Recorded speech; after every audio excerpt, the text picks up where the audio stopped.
లేకుండా నోటికి రుచిగా కమ్మగా ఉండే ఘాటైన మజ్జిగ పులుసు తయారీ విధానం, కావాల్సిన పదార్థాలు చూద్దాం. మజ్జిగ పులుసుకి కావాల్సిన పదార్థాలు: కొంచెం ధనియాలు, జీలకర్ర, శనగపప్పు, మెంతులు, చిన్న అల్లం ముక్క, 4 వెల్లుల్లి రెక్కలు, కొంచెం ఆవాలు, మజ్జిగ,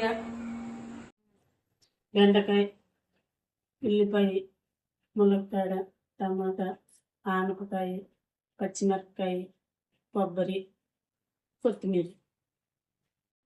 ఇవన్నీ ముందు ఉడకపెట్టుకోవాలి.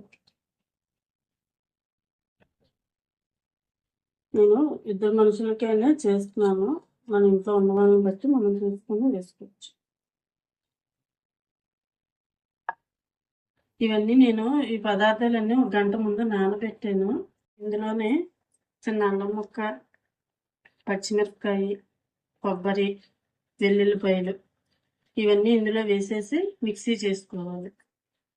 ఇలాగ నానబెట్టుకున్నవన్నీ మిక్సీ చేసేయండి పేస్ట్ కింద. ఈ మజ్జిగలోనే ఇది కలిపేస్తాం. చిటికెడు పసుపు, ఉప్పు, ఇవన్నీ ఇలాగ బాగా కలిపేసుకొని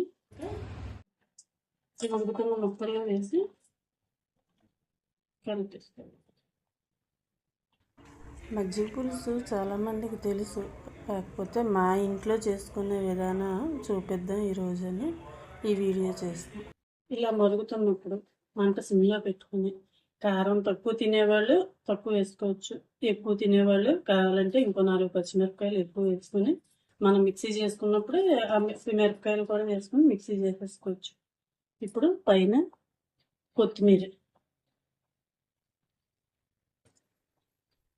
వేసేసుకొని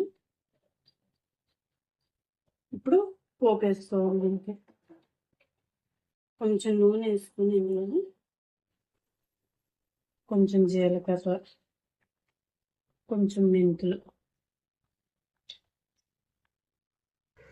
పోపులో ఎండుమిర్చి కూడా వేసుకోవచ్చు, నేనైతే ఇక్కడ వేయట్లేదు. కొంచెం కరివేపాకు,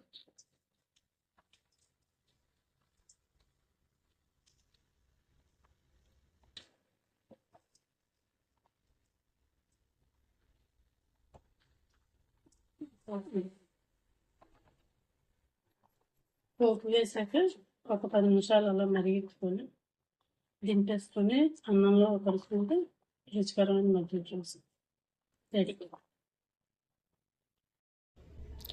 మళ్ళీ ఇంకొక కొత్త వీడియోతో మీ ముందుకు వస్తాం. మీ ఆబీ సిస్టర్స్.